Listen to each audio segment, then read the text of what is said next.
All right, everybody, welcome to Just Keep Running. Today we have an in-person guest for the first time, Jason, aka the Maine Viking on Instagram.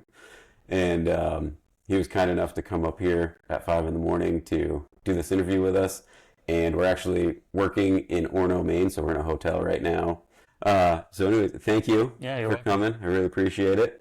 And how do you pronounce your last name? Geroux. Giroux. Okay. Silent X. Okay, I was pretty close. I thought it was Geroux, so I wasn't too far. Geroux. All right, Those are acceptable. nice. I wasn't too far off. So Jason Geroux, and the Maine Viking on Maine. Instagram. Yep. So that's actually one of the things I wanted to start off with. What made you choose that handle on Instagram? Where does the Maine Viking come from? So I've had this fascination with Viking culture. And then after I got married at age 30, I told my wife I was going to grow my hair, and I don't think she believed me. And I haven't cut it since, other than some trim, but it's pretty long. And then I got in shape, and someone said, "Oh, you look like the guy on Viking." So I just ran with it, and I'm like, yeah. "Sweet." So Nice. I've traveled to some Nordic countries or some Viking lands in Newfoundland and Iceland, and just deepened my fascination with them. So Yeah, it fits. that's cool. Yeah. That's cool. Our ancestors were Vikings, and then they actually came to England because they were hired as mercenaries by Edward the Conqueror Nice. to help take over England. So there's actually a town in England named Blakeney now Oh, because they were like awarded that for helping him yeah. take over. Yeah, I figure I'm kind of like a nomad too with traveling. So my wife and I, we travel a lot. So Yeah. it fits. She's Nice. Mrs. Viking. So. Cool. Cool. So where'd you grow up? Did you grow up around this area or? Oh, so we're close to my hometown. I grew up in Old Town. Okay. So this is stomping grounds for me. So it was very convenient to be in Orono. But Nice. yeah, grew up in Old Town. Been there my whole life, and I live in Orrington now. But just stayed close to home. Family business I've been in for over 20 years, and hmm so my customer base is here, and my wife went to school here, and I kept her in this town or this area, and that's it, man. We've Did you find her through school or did you run into each no, other we're through we're mutual 6 age friends? difference. She's younger than me, and I was painting at a business, and she was working there during college, and Nice. it's a fairy tale story. There you go. Yeah, Saw her across the room and she was like, that's "Who's this it. guy covered in Yeah, she paint was. trying to stare at me?" Yeah, and we've been together for 15 years. Nice. Yeah, Nice. Cool. So growing up, were you into sports much? I Did was a you? baseball player. Okay. Baseball player only. So you're my second interview, and I don't know if you listened to the interview I did with Joe Mello, but he was a baseball player too. That's it. That's Yeah, I played all through funny. my childhood, all through school, high school, and I skateboarded. Nice. Those were my two things. Nice. Cool. No running. No running at No, all. running Okay. stupid. It's so funny when you tell people you run. It's either like, "Would you run?" Like, isn't that Yeah. torture? No, Uh, no track. I've never done cross country. yeah. Okay. Cool. So when did you start getting into running? What was your reason for getting into running? So I've always been kind of a gym enthusiast. Never super consistent, but I always had a fascination, and I would go. I'd have, you'd go through these ebbs and flows in your 20s because you'd have a new friend that might do it, or maybe you want to impress a girl and you're like, I want to get in shape. And so you try to find something that worked for you, but just never really was a consistent thing. I liked the gym, but it didn't fit. I wanted to do other things and didn't want to wake up super early, just early enough Right. to go to work. Right. And so I had met my wife, and I was again in a gym routine at that point. And she was a fitness enthusiast here at UMaine and a runner. hmm And we were together for probably like 3 or 4 years. And she was, again, avid runner, half marathons. She did her first marathon at Sugarloaf, and I was always there as a supporter. I was a finish line photographer. I went to every event. I'm like, oh, this is awesome atmosphere. hmm This is really cool. Not for me. No interest. And then we got married, and on our honeymoon, we were in Eastern Europe. So I was in, I think, Romania or Bulgaria, hmm Serbia, one of those countries at the time, because we went and did this like little tour. Yep. And she goes, "Will you go running with me?" She goes, I'm scared because we did the hotel gyms. Right. Yeah. She's like, I don't know anything. We're in a weird place because you chose this. You drugged me this far. I wanted to go to Transylvania. That was the goal. Okay. So we ended up in Transylvania. Nice. And she's like, I just, we're in a weird spot. Will you run with me? And I did for the first time. And I think it was 2 miles. And I didn't know when it was going to be over. It was torturous. It was cool because we were out there early. There was no tourist. We saw all these statues with nobody around. I'm like, I dig it, but this sucks. This is really hard. We ran through a park. We got chased by dogs. I'm like, I was trying to pet them, but my wife was like, don't touch them. They'll bite you. Right. Or, disease. I was struggling. It was 2 miles. And I've always been in decent shape, but I thought running was ridiculous. So yeah. Fast forward a few months, she's like, I think we should train you for a 10K. And it just blew my mind. I'm like, 6 miles? No way. And, but yeah, I had like 6 months to do it. And so I just started with my gym routine, right? Because I was already going to the gym now early in the morning. Yep. So I was like 4 a.m., go to the YMCA. My day starts at 7, and I usually have to commute about an hour typically. Yep. Give myself an hour. I like to leave my house by 6. Yep. Or the gym by 6. So I was always up early. So I'm like, all right, well, I'll try this running thing. And I remember just trying to like get a mile that didn't have to stop. And it just kind of grew. And then, just kept, my wife would go a walk and I would run ahead of her, and then I'd come back at her, and then I'd finish walking with her. And it's just baby steps. So what time period was, like, how long ago was this when you first started? I've been running consistently for 10 years. Okay. And consistently, that was, so I got married. 10K training, was that the beginning of that? Yep. I got married in 2015. And so it was about that year where I really got a gym regiment down. This is what I do every day. I do something every single day. And I haven't let up. There's a rest day or a vacation day that comes up, but my routine is I wake up at this time, I go to bed at this time every single day. And now I've kind of changed.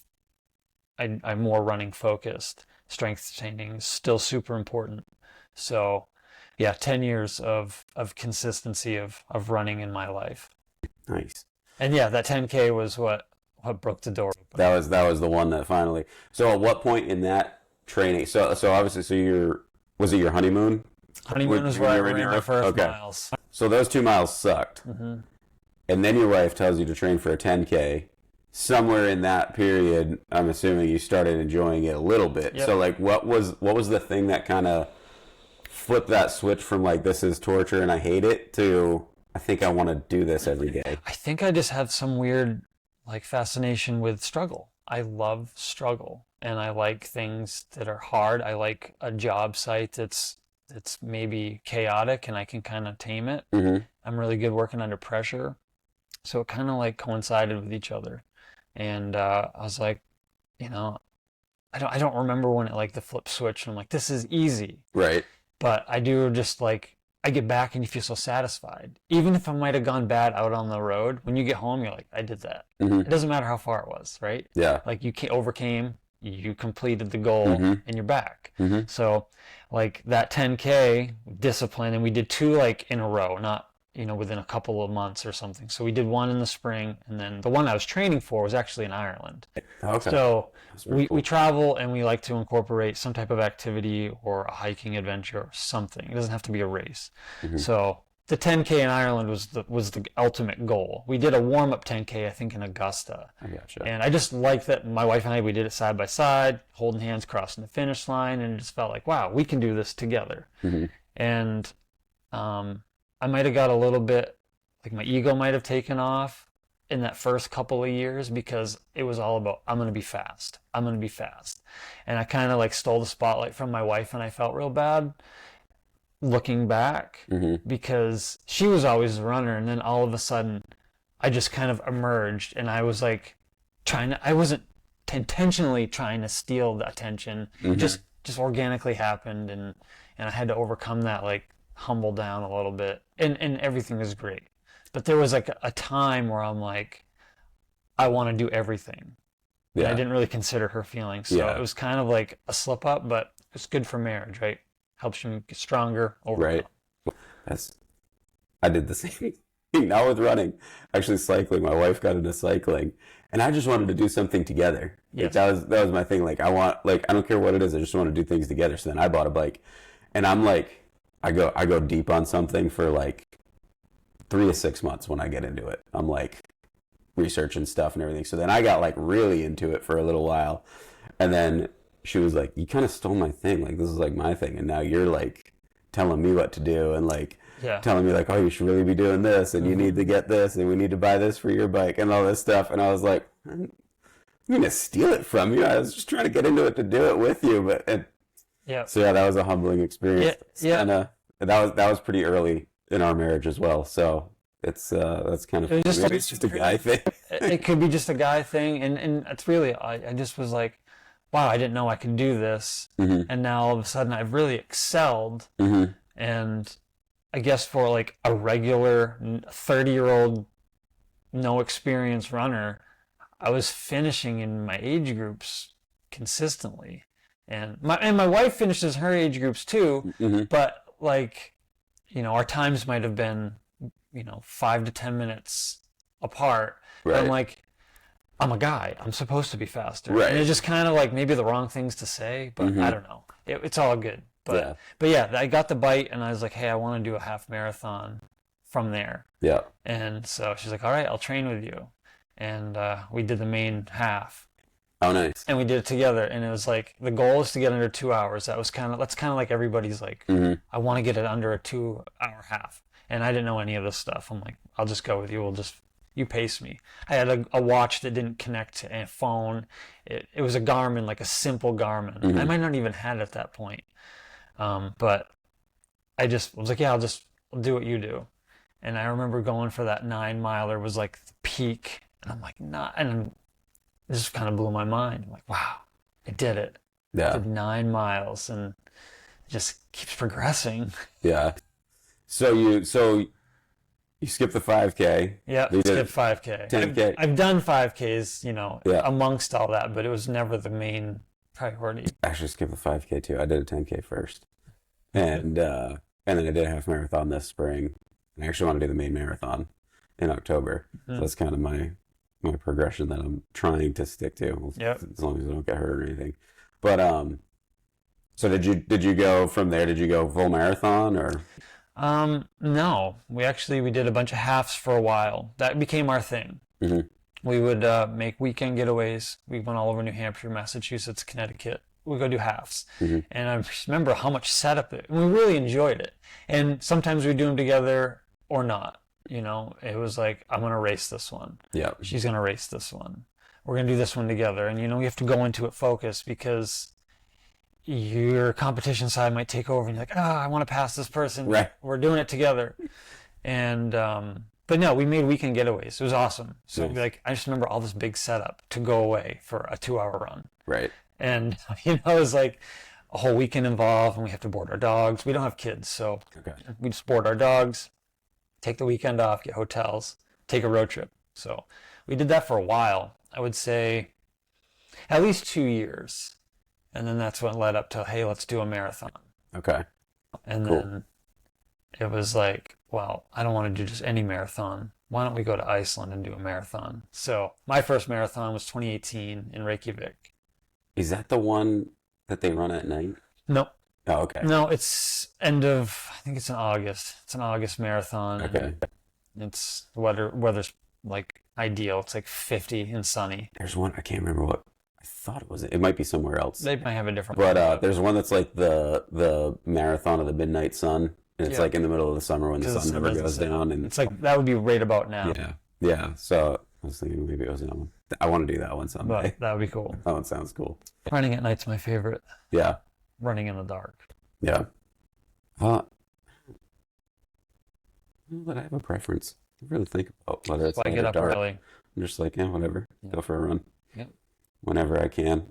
We have kids. We have 2 kids. So it's like, whenever I can, Sure. I do it. And then sometimes, like, I end up running on the treadmill. I hate running on treadmills. Yeah, I do like, too. It's really boring. But like, we've got a treadmill in our basement, and then we have like this little. I have a little gym set up down there and stuff, and we put one section of carpet in the corner, and put like a little it's like a little castle thing with a slide that they can play on and some comfort toys and stuff. And like, so it's a way that like I can spend time with them. Yep. And like they show me stuff and they're talking to me while I'm running. So I run on the treadmill more than I would like to, just so that like my kids don't freak out that I'm leaving, because like I travel for work, so they're like, when I'm home, they don't want me leaving the house. But yeah, that's yeah, I never really thought about light or dark. I just kind of run. No, dark's the best. Yeah. Yeah, no one's watching. Yeah.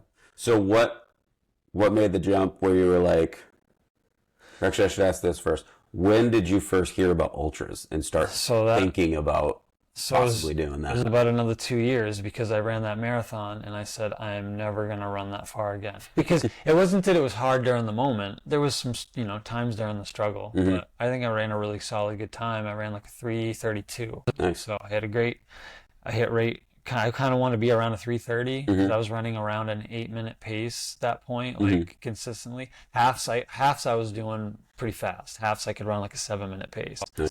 So for the full, I figured 8, give myself a little cushion. Right. And I ran 3:32, and then the recovery was hell. Next day, I couldn't walk. I'm like, never again. Never, no, it's too far. And so we stuck to halves, and that was still our thing for a bit. And then the end of 2019, there's a race in New Gloucester, Maine. It's called Last Man Standing. And we had heard about it the year before, but I think maybe it was sold out, or we just didn't plan for it. And I was like, I don't want to go that far. But it was like, oh, you only have to run 4.2 miles and you have an hour to do it. I'm like, well, that's easy. And so we both signed up, and we had like a lunch box with like a couple drinks and a couple snacks and maybe some folding chairs. I think we brought a tent because like, well, maybe we'll just camp out, because you could camp in the field. Right. And just see what happens. But literally, we had no food. And it's not a supplied event. It's bring your own. Yeah. So we got there, and, it was a, crowd, and we ran all the laps together until my wife stopped. But it was enjoyable. I'm like, this is sweet. Like, I'm not gassing myself out, and I'm not tired. And I ended up running 50 miles. And I had no intentions of anything. I had no expectations. And my wife goes, when are you going to be done? I'm like, I have no more food. Like, I have to be done, I guess. And I just went and I just signed out. I was like, I guess I'm done. That's it. I did 50 miles. And the next day, I was walking pretty normal. And we actually, so that was in September. And I was like, I think this is our thing. And we went to Mount Everest Base Camp, and we did a big trek, and we walked like, I think it was like 80 miles round trip to base camp. I'm like, I think we can just keep this endurance thing going, because we had seen a race going on in Nepal while we were there. I'm like, maybe one day we can be that cool. Nice. And we have since done a race in Nepal. Nice. So we did 100 last year there. That's cool. And you've been to some pretty crazy places, huh? We try to pick the obscure. Yeah. What's the coolest place you've been to? Definitely Nepal. Yeah. Picturesque. I've done some cool things in other countries. I've been to Ecuador. I went on a running pilot adventure. So it was a new to market with some friends that want to start a backcountry running, hiking adventure program. And so we got invited on a pilot. We ran in Ecuador from the Andes to the Amazon. Oh, wow. We ran. How far was that? It was like different days. You run different ecosystems. So Gotcha. I'm like in the jungle one day. I'm on someone's coffee farm or chocolate farm one day. I'm up in the mountains, like I forget the name of it now, but it's those big volcanoes in Ecuador. And so you run in just different zones. I'm in the city. And I'm not with other tourists. I'm with other people that are like-minded. Yeah, that's beautiful. Cool. I would recommend that to anybody. Yeah, that sounds awesome. Eco Endurance, that's the name of the company, and they're such great people. And then they work with the local La Trocha, and they're just Juan. He runs that down on the Ecuador side of things, and he's just a fantastic athlete. Like, I think we're similar in age. We're about a year apart. I'm 41, and he's like a phenomenal athlete. And I love following his adventures because he does similar things. He travels all over the world and does these crazy adventures. Yeah, that's great. But Nepal, just the background is just fantasy. Everywhere you go, it's just white-capped mountains that are just towering. Yeah. And we ran 100 miles in Mustang last year that brought us all the way to the border of Tibet. Okay, cool. I went to Tibet once. Have you? Yeah. How was that? It was cool. It was just for a day, or it was 2 days. We were there one day, stayed in the hotel. For vacation? I did. It was a college trip. We went to China. Yeah. And we went started off in like northeast, and kind of like went all the way down like basically the eastern side, and then we flew over to Tibet. We got into it was just like the foothills. I don't know if you've ever been in like the Bighorn area of Montana. No. It's kind of similar to that, like big mountains, but they're like round rolling grass covered mountains. They're not like real rugged, jagged peaks. And supposedly those are kind of like the foothills to the when we were in big peaks. In Mustang, people were calling it like it looks like Bryce Canyon. And I've never been there, so I'm like, I don't know. They're like, aren't you from America? I'm like, yeah, but it's not like my neighbor. I just walk. America's huge. Like, dude, yeah, everyone's like, oh, you want these people I met in other countries? Like, hey, do you want to meet for coffee? We're flying to Colorado. I'm like, that's not that close. But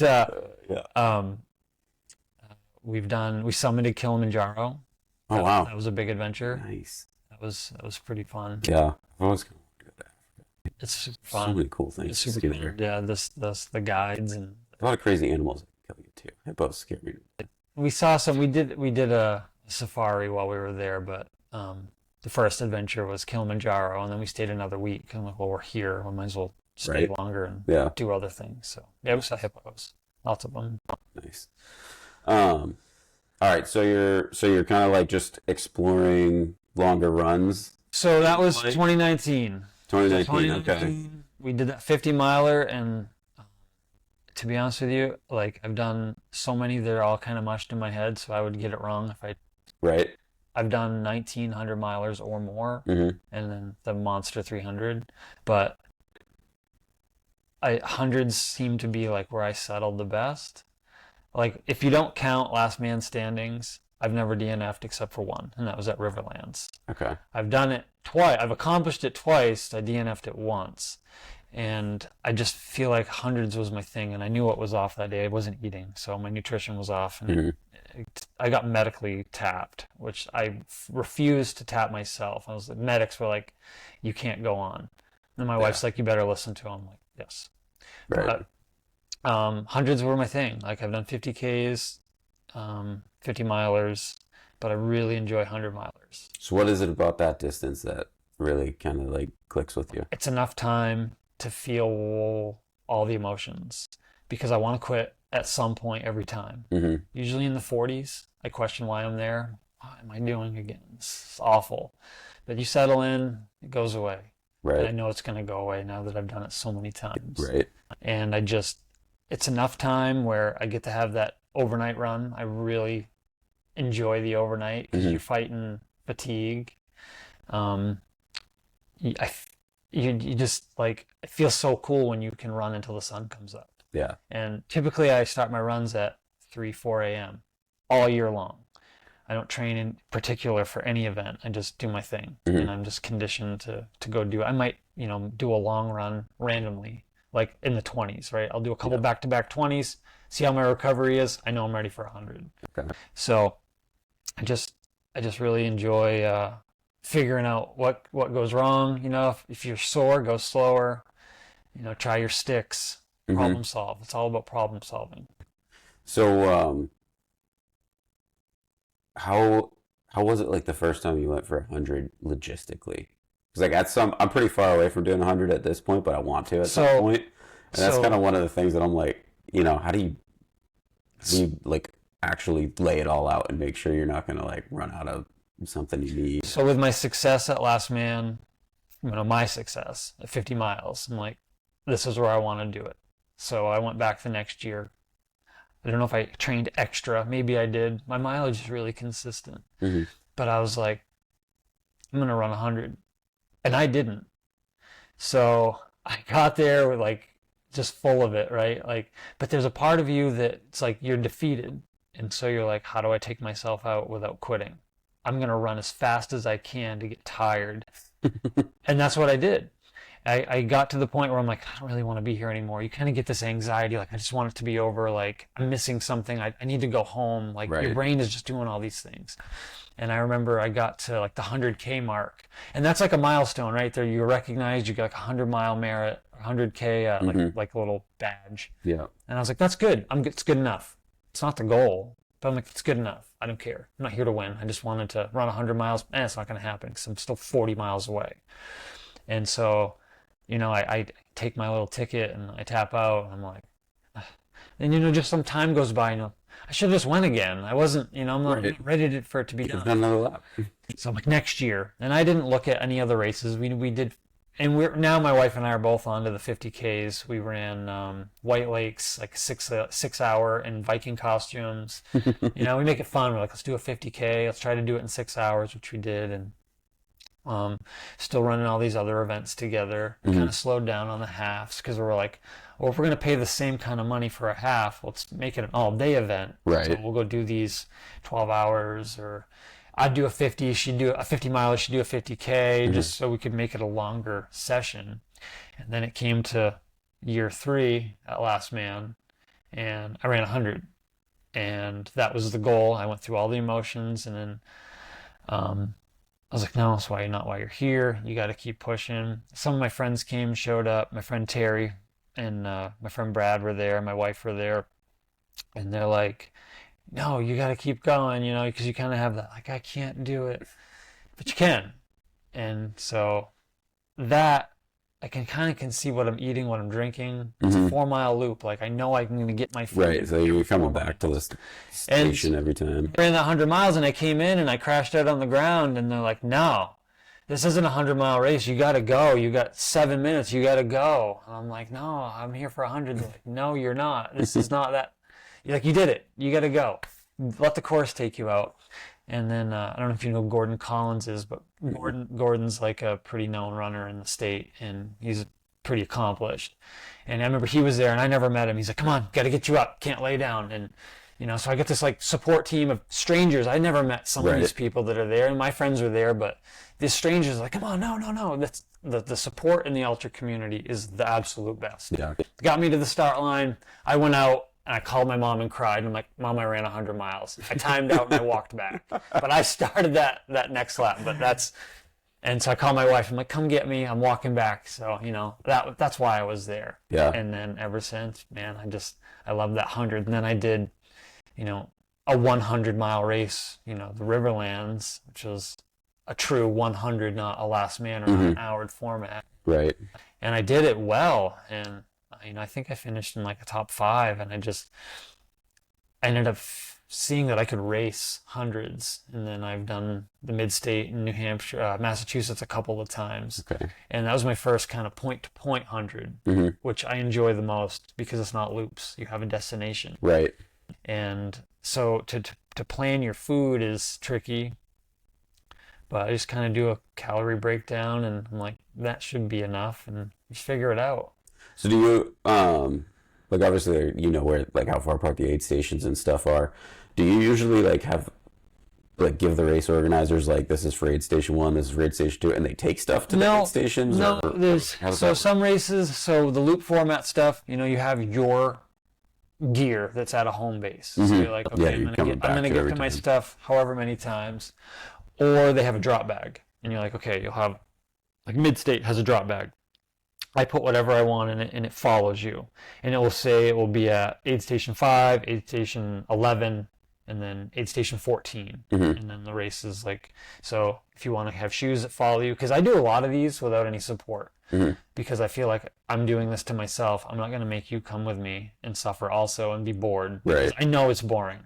I know, like, I enjoy watching other people, but it's boring for you. You got to take a whole weekend off to come watch me, and you're going to see me twice. I'm not. Yeah, you're going to sit in an aid station for 4 hours, see me for 2 seconds. Goodbye. Yeah. So my wife will support me when she can, but I get it. I'm like, it's boring. Don't come. Yeah. It's fine. I know you support me. You don't need to be there. It's okay. I'm doing this to myself. I choose to be there. So, give you drop bag. I just kind of gear it that way. I rely on myself. Mm-hmm. If you're there, awesome. It's going to help me. But if you're not there, I'm not going to be upset at you. Yeah. Tell me you can't, it's fine. I'm not offended. It's boring. I get it. Yeah. That's good self-awareness. Try to do this for myself. I don't like, I had my mom and my sister at one last year. My wife and I ran 100 miles individually in New Hampshire, and my mom wanted to be part of it. My sister wanted to be part of it, so they were able to hang out at our base camp and get food, and then they could see the atmosphere. Because they probably picture an Olympic event. They don't picture people dressed up in costumes and screwing around, right? People of all walks of life, all fitness levels, and they're like, wow, everybody's just kind of like melted together. Yeah. And that's the thing with ultras. It's like, I'm not judging anybody. Everybody's out there struggling together. And I don't care if you're there for 100 or 5. You're doing what you can do, and that's the best. That's awesome. I love that spirit. Yeah. Yeah, that's cool. I'm doing, we're planning. My buddy from California got into ultras, and he kind of inspired me to be more serious about running. And we're going to do the Jigger Johnson 20-miler in New Hampshire this August. It's going to be brutal. So that's... I've got a friend that's doing their train and run this weekend there. Yeah. She's doing a 25-mile train and run, and she said it's going to be a tough one. Yeah. But it's not really... Jiggers, like, sounds, like, appealing in a way, but I don't think it's my thing. But... It's like 2 days for the 100, I think, right? Yeah. Like, they break it up. It's out and back. Yeah. But the 20 miles is going to be a good one. Yeah, so that's kind of like what I'm like, man, I got to get ready for it. Like, he's flying out here for a week. We're going to hang out and stuff, and our kids will get to meet for the first time, and then we'll do that. So he was like, you want to do the 50? And I'm like, let's just stick with the 20. Yeah. Yeah, mountain running's so different. Yeah. It's completely I'm like, I've never done it before, so I'm like, The miles click off real slow. Yeah. You're doing like 30-minute miles, you're like... Right. And so, there's one stretch, I think you gain like, I was looking at the map, I think you gain like, I could be totally wrong, but I think it's like 3,000-ish feet in like 5 or 6 miles or something like that. Like, probably more. It's like pretty steep for one section. I'm like, that's going to suck. That's going to be rough. Yeah. So. Yeah, my wife and I, we just ran, it's like called it's either the Acadia Traverse to the East Crossing or something. Oh yeah, you did that this weekend, right? Yeah, we did it. Yeah, so wife and I, we did almost 7,000 feet of climbing in 17 miles. Yeah. And we started by Thunder Hole in Acadia, and we crossed the island and did 13 mountains. Nice. It was super fun. That's pretty cool. Yeah, I saw the pictures you were posting. I was like, man, that's a pretty cool. It was so cool. And it was not a race. It was just something that we wanted to do. Yeah. We've talked about it for a couple of years. Like, let's make it happen. Yeah. Because we don't have any races this summer. We're just kind of doing our own thing. Just hanging out. Nice. Well, you did was it Pineland Farms? Yeah, we did Pineland. Yeah. Yep. We did that relay together. You guys crushed it. We got 142 miles. Yeah, what were you, like 30 miles ahead of second place or something like that? Yeah. You guys crushed it. I saw the standings. I was like, dang. Yeah, we were alternating. We were doing 2 laps and 2 laps because it just worked out better for a break on each end. Yeah, whoever wasn't running. Yeah, and we both did, was like 10 laps each or something. I don't remember now. But it was like 70 miles apiece, and then I had time to squeeze in one more lap because we had time. I'm like, I'm just going to go. Yeah. Just drive that nail in the coffin even further. Nice. So. Yeah, that was pretty cool. It was fun. And we did it together. So, we're both doing ultras that, we've done multiple hundreds. We've done one side by side.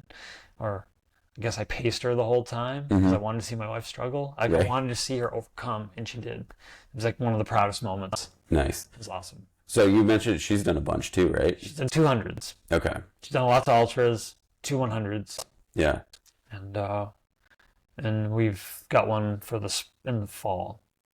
Nice.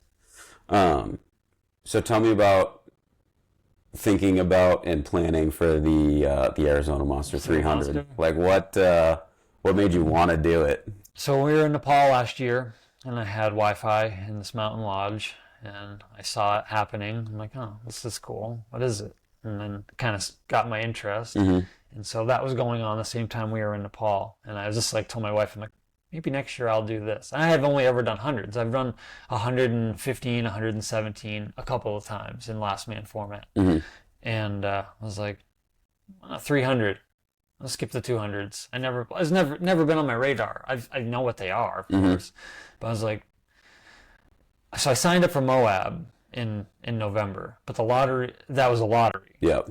But I was like, I kind of want to do this Arizona race. I'm going to run 100 solo miles for my birthday and just see where I'm at mentally. So I took a Friday off. I ran 100 miles in like 16 and a half hours.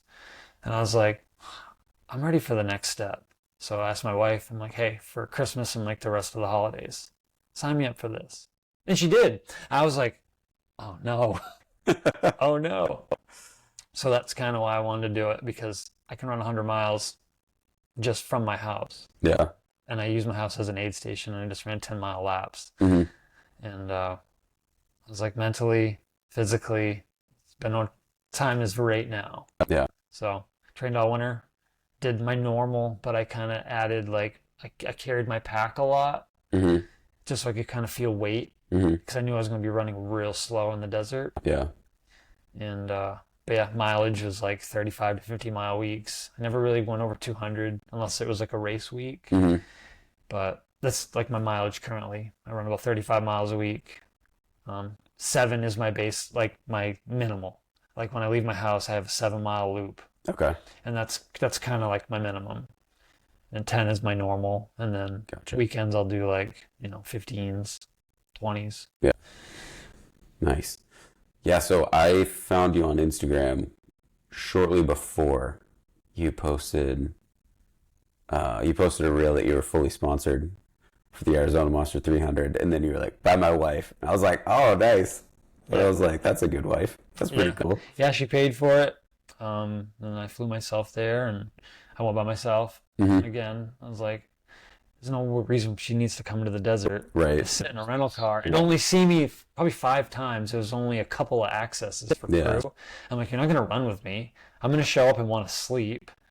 Yeah. Hell, if you had to take a week to just sit in the desert, you're not going to be in a good mood. Yeah. I don't want to see that. Yeah. So thankfully I was able to call her. Like whenever I was near a town, I had cell reception. Yeah. And so I'd call and check in twice a day, usually morning, when I knew she gets up at 3:30 and works out and runs too. Yeah.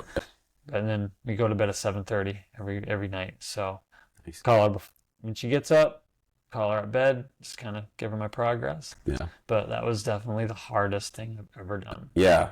So what mentally, what was that like? Especially when you got past 100 miles that you're used to, and then you had like 200 miles to go. Mentally, it was easy, believe it or not. Like, I'm like, I have a destination. I have to get to my rent-a-car. My plane ticket's not for a week away. What else am I going to do? If I time out on course was the only thing I was concerned with, because I was going so much slower than I'm used to. But I was talking to all these veteran runners out there that's their world. They're the 200 people. They're like, oh, you're fine. I'm like, are you sure? They're like, yeah, just stay with us. We do this all the time. You're fine. Don't run here. It's hot. I'm like, but it's flat. They're like, it's hot. You won't make it. Gotcha. Trust us. Okay. They all finished top. I'm like, wow, they were right. So right. I took advice from everybody, and I wasn't in there to race. I wasn't in there to prove anything, because I have nothing to prove. I know what I can do. I just want to finish. And so that has completely changed my mindset as to like doing events. Like, I just want to do stuff and enjoy people's company, because when I race, they're a blur. I don't remember anything. They're usually a bad time because I'm struggling to try to compete. But when I ran this, I met people from all over the world. I got to enjoy it. I remember so much about this race. As sleepy as I was, I never wanted to quit. But like, I enjoyed it. I enjoyed the scenery, taking my phone out, taking pictures, playing with snakes, mountain lions. Like, I didn't hallucinate. I wasn't in a sleep deprived like hell. I was in pain. My feet were tore up. My shin splints. I have something going on in my tendons. They really got messed up. So I knew I was gonna make it, but I didn't know if I'd make the time at one point. And then once I got through the aid stations, I was starting to bank time. So even though at the end I'm doing math, I'm like, well, I could walk for 2 days and I'm fine. I only got like 30 miles to go. Right. But I was at a hobble because my legs just stopped working. I couldn't pivot my feet, and my feet were so full of just missing skin at that point. So I didn't want to quit. I mean, what am I going to do? Just they're like, if you quit, we're going to probably make you volunteer at an aid station until someone can bring you somewhere. Yeah, it sounds better to keep working just than keep walking than sitting at an aid But station. yeah, so I loved every bit about it. I would do it again in a heartbeat. I really enjoyed it. Yeah. I'm not going to do it. Next year, I didn't apply for it. I don't need to chase bigger and better things. I know where I'm at. I want to do more solo adventures, not in a race atmosphere, just kind of create routes and just execute them. I did get into Moab.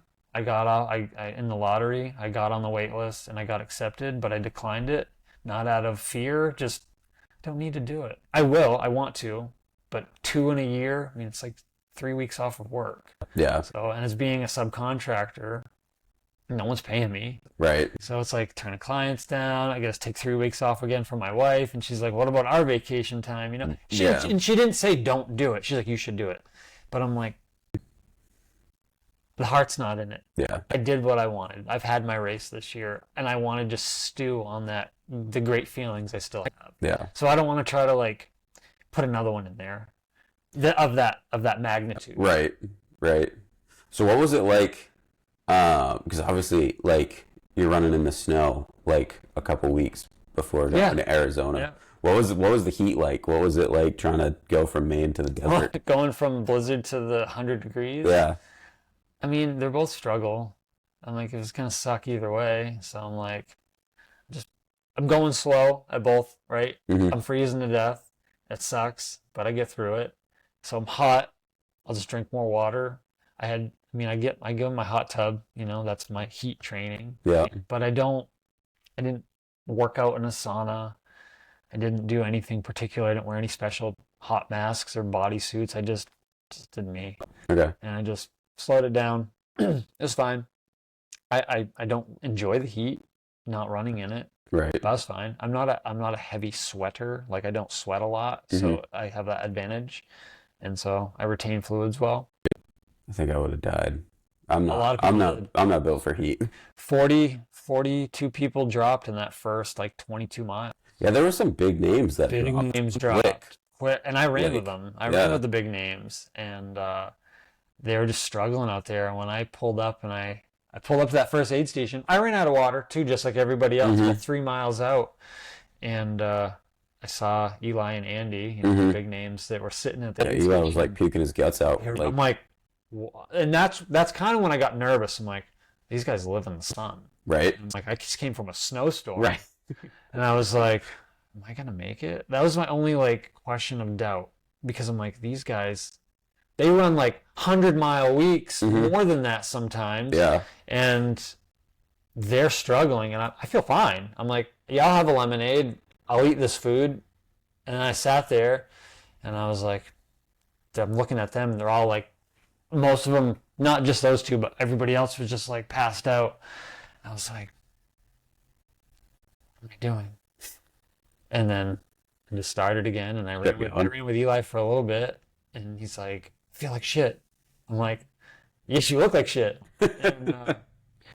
And we chatted for a couple of miles, and he's like, all right, I gotta go. And he took off, but I think that's where he made his mistake. I don't know him. I'm not criticizing anybody. Yeah. But all these people that were racing super hard and dehydrated, it probably was their downfall. Not just him. Yeah. But that's what they told me at day one. They're like, don't run here. They're like, you won't win your race. You're going to lose your race here. And they're right. Yeah. Don't run that hot part. And so I just, during the day, I would power hike. At night, try to take my nap. If it timed up right with the aid station, take an hour nap, run the night. And then I could run like a pretty decent pace at times. When it wasn't a mountain, I could still run a 10-minute pace. Right. And so, and then I would get to the mountains and I'd walk all day, and it was fine because I was on an adventure, not a race, really. Yeah. So. Yeah, it's kind of. Loved it. It's kind of funny that people trying, kind of ruin their own race by trying to race it, whereas you kind of. Yeah, I mean, made it through because you weren't trying to race right? Everybody wants to race and do their thing. Right. And that's Oh, and fine. I know some of the, I like Eli, I know, because I follow Andy on Instagram. I don't know if I actually follow Eli or not, but I see a bunch of Yeah, his they're stuff 'cause awesome. they're They're always like together. they're super positive people. They were great people. I felt bad for them because I Yeah. know that they He was really like pushing and training for that. Like he really yeah, wanted to do yeah. well. And so I was scared when I see these big guys like dropping. I'm like, Yeah. Jason, what are you doing? You're an idiot from Maine. So it's fine. Right. I'm an epoxy contractor. You know, I'm not a paid athlete. I train in the morning before I go to work. Right. That's it. It doesn't happen now. It doesn't happen during the day. Yeah. So that's so it seems like if I'm understanding everything right, it seems like you've kind of reached the peak almost in racing for yourself, not as for what you're chasing, and now it's more about Yeah, I have just adventure and I love fun. adventure. Like I still compete. I'll find a race that I want to probably do well at. But Hmm. it's not important to me. Not anymore. Yeah. I've won some races. I know what it's like, and I know what it's like to just kind of have fun and chill. Like I meet cool people. I get to Hmm. talk. When I'm racing, I don't talk to anybody. Right. I'm laser focused. Like I see my friends out there. I'm like, hey, bye, and I Yeah. feel like a jerk. Yeah. So there's some, I'm going to compete at Last Man this September. I've taken 2 years off and I Hmm. think I'm at a better mental place. As long as I can hold up physically, I think I'm going to be tough. I Yeah. think I'm going to hold out a long time. Yeah. So this is long, and I've asked my friend to be a crew member, which I normally don't ask ever. If they're there, I'm like, hey, stop by, say hi. But I asked him if he can make it. Great. If he can't, Hmm. it's okay. I get it. My wife's gonna crew me because she knows that there's gonna be a time where I'm gonna need help, and she thinks I can do well at it. So Yeah. Do you ever go back down in distance? Do you ever do any halves or like road marathons or anything anymore? just for training runs, Okay. I would, but just training runs. Yeah. They seem like so different to me, I can run a marathon for free, right? so Right. I can pick anywhere I want to go and do one, right? So Yeah. I would sign up, but Yeah. I don't want to sign up to just do it as a training run. Like I feel like if I'm going to show up to a marathon, it's not because everybody else is going to be struggling. It's not a trail atmosphere. Right. It's trail atmosphere. Everyone's like goofy and silly. A marathon atmosphere. Everyone has a focus Yeah. It's more serious. a little bit. Yeah. So how do you you mentioned that you're an epoxy flooring contractor and you own that business, right? Yep. And then your dad, I He think owns a you said, painting owns a painting company Yep. and you help him out from time to time. Yeah, I've worked for him for my whole life, and then I kind of branched off our company, and then I own this flooring division. Okay. Cool. So how big of a company is it? Mostly like you doing everything? Do you have employees? Now there's three of us that install epoxy, and then my dad's crew is probably six, seven. Okay. So what's it like trying to fit in the training and the racing and everything that you're trying to do So while keeping a company going? so I've had to really enforce being non-negotiable with my workouts because growing up, I would go to work at 5, I'd go to work at 6. I wouldn't take any time for myself. Hmm. I'd work weekends, driven by overtime and making extra money. Going at 5, help, make sure I can get ahead of this guy. Hmm. So, but for 10 years, I'm like, I go to the gym at 4 o'clock or 4:30. I run at between 3 and 4, depending on the distance, because I usually leave my house by 6-ish to Hmm. get to my job site by 7. So non-negotiable, I got to do this every day. This is my time. My Hmm. free time is right now. That's why I'm here right now. I couldn't link up with you in the afternoon. Yeah. I go to bed so early. Yeah.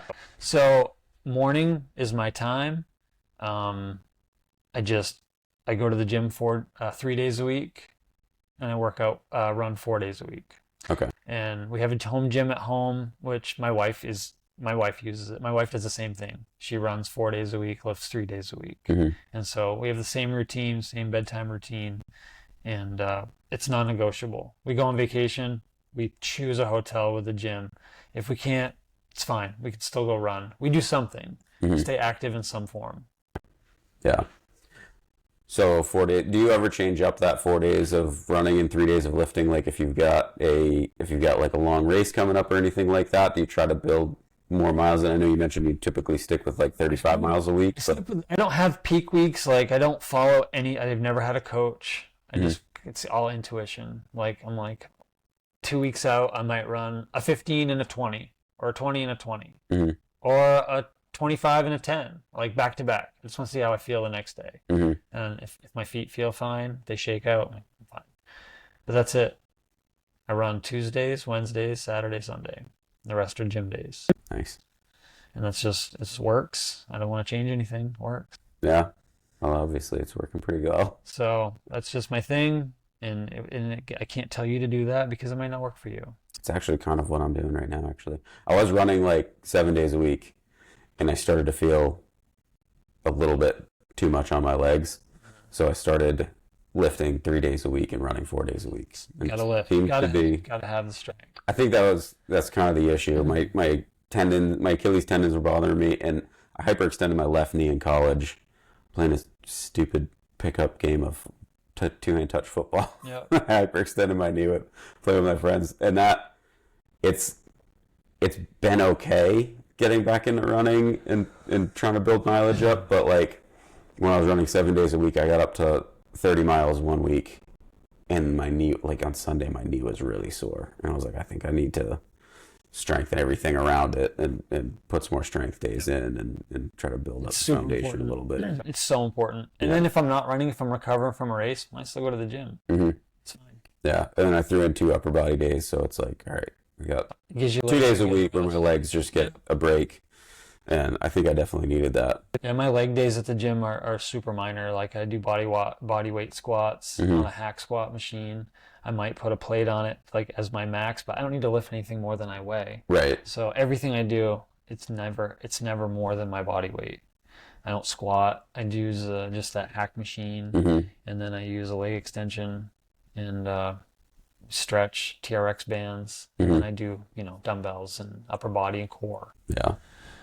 So you've mentioned a few times when we were trying to set this up that you got to travel. You were in Jackman that one weekend.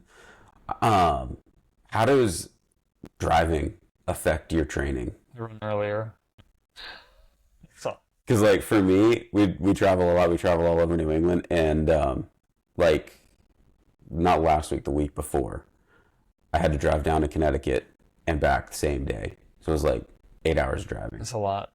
That I would rather run like a half marathon or something, honestly, than like sit in the truck for 8 hours. It kills me. It's boring. It's like, oh man. No, I don't travel that much. Yeah. It's really, they're not that far. Like Jackman was a kind of an outlier. Yeah. But mostly it's within an hour.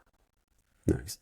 Yeah, so that's the thing that really sucks with my schedule and my work is like I just hate all the driving. It gets, especially like, because I'm usually towing a machine. Like that time I was going down to Connecticut to get an excavator and bring it back up, and so like you can not usually use cruise control, especially down in like southern New England where it's like so much traffic, and like my right calf and ankle will get so stiff and sore from just being in the same position for I don't have to drive 6 or 8 hours. Tomorrow I have to drive far, but I have to have some equipment service. So I'm driving in New Hampshire. Yeah. All right. I think that's pretty much everything I had to cover, but I've got some rapid fire questions for the end here. Oh boy. All right. One piece of advice for someone who is signing up for their first ultra. Maybe they're scared or nervous. Like, what would you tell them? Just stay positive. Try to talk to people. Passes time, and just don't give up on yourself because you will have those ebb and flows. So just keep going. You'll be all right. Similar but unrelated. Do you look forward to the ebbs when you're a little bit mentally down? Like, is that something that you enjoy about the ultras? Trying to like, I know some people call it the pain cave or whatever, but even just mentally being in that like dark place and pushing through, is that something you look forward to? Yeah, I get sad when it's over. I'm like feeling like crap, but I'm like, oh man, there's only like 9 miles left, man. Like I hated it, but I loved it. I look forward to it. Yeah, maybe we're all masochists in some way. It's problem solving. What's the biggest myth about ultra runners that you think is just wrong? Well, it's a tough one. Biggest myth. Um, we're not all dirtbags. Okay. We're all uh, I don't know. It's kind of a tough one. We're all come from different places, Mm-hmm. but we're not all egotistical. But myth, you got me on that one. See, I would have assumed the myth you busted for me was like I assumed everybody running ultras was doing like 100-mile There you weeks go. consistently. That's a great one. No, Yeah. absolutely not. I'm far from it. Like Yeah. I see my friends that are doing these like 300 and something, or they're running 70-mile weeks. I'm like, I not me. It doesn't work for me. It's fine. Yeah. Yeah, that was like I said yesterday when we were texting. I was like, that's actually kind of encouraging because I Yeah. felt like I needed to get to like 80 miles before I could consider. No, I ran. I don't think I broke a 200-mile month and ran the monster. Nice. Yeah, that's encouraging. If you want to compete and do your best, then maybe you have to. Right. But it doesn't If you're work trying for to me. like be a sponsored athlete or something, maybe that's a little Maybe different. if it was my job, maybe I would run 20 miles a day, but I don't have Right. time. Yeah. Time is up there. So when you're waking up super early, you have coffee before you get going? Yep. Do you eat breakfast before you run on your Oatmeal. training weeks? Oatmeal, 2 tablespoons of sugar-free maple syrup, and about 18 chocolate chips Okay. every day. That's your go-to. Every day. Even on race days, we have to get oatmeal cups. My wife does it too. So Nice. well, she doesn't do the oatmeal in the morning like me, but race day, always oatmeal. Okay. Very much a creature of habit, I assume. 100%. Yeah. Same lunch every day. Boring. Worst thing you've ever eaten mid-race? Worst thing I've ever eaten? Probably something off my dirty hands. Probably have a sandwich with who knows what I've touched. Right? With lube and body parts. And that's got to be anything that you've touched with dirty hands is the worst thing I've eaten. And sometimes a quesadilla is a lie. They'll say, "Oh, this quesadillas." No, it's a tortilla over Kraft cheese, and that's a Oh. big letdown. Yeah, that's sad. That is not a great thing I want to put in my mouth because Kraft singles is gross, and Yeah. it's not a quesadilla. No, I mean, it's not even cheese. I think it's more plastic than cheese. But yeah, that would make me so mad. 'Cause I love quesadillas. Yeah, quesadillas. They're so good. Oh, man. Yeah, that would make me mad. All right, finish this sentence. If I'm not running, I'm... Working. Me too. I kind of figured I knew the answer to that one, but yeah, me too. All right, so where can people find you? Obviously, the Maine Viking on Find me at the Maine Instagram. Viking, and that's it. Or you find me on Jason Geroux on Facebook. Okay. And sometimes I link posts. I kind of keep it separated, but my family likes to see it. Facebook's more like family stuff. Yeah. Customers, it's kind of my hobbies have actually landed me jobs because they're like, "Do you really run 100 miles or 300 miles?" I'm like, "Yeah." They're like, "You're probably going to work harder than everybody else. You've got the job." So Little do they know you're more exhausted than everybody. now they know I won't Yeah. quit. They know Yeah. I have a mind that won't quit. No, for sure. But yeah, Maine Viking, the Maine Viking. Yep. So Cool, man. yeah, man, been a pleasure. Yeah. Thanks for having me, Thanks again. yes, sir. I appreciate you giving up some of your limited free time It's all for me. good. We still got time to go for a run. All right. We actually have to leave this hotel today, so I gotta pack my stuff Oh. up. We do a lap. We do a mile. It's like a 1.3 mile loop around the campus. We can do that if you want. Let's do it. All right, let's go do that. All right. Thank you. Got it.